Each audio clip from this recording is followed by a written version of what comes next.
PolyWorks Inspector 2020 now considers the working volume of CNC CMMs to ensure that measurement paths for large pieces are safely measurable. Create your measurement sequence in the offline simulation mode, manually positioning the CAD model close to the real part position. Then, let the assisted sequencing automatically calculate optimized measurement paths that are collision-free and within the working volume.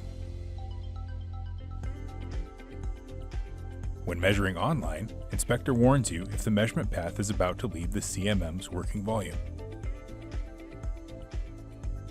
Safely port your measurement sequence to a different CMM model, since the measurement path can be easily adjusted to the machine's measuring range.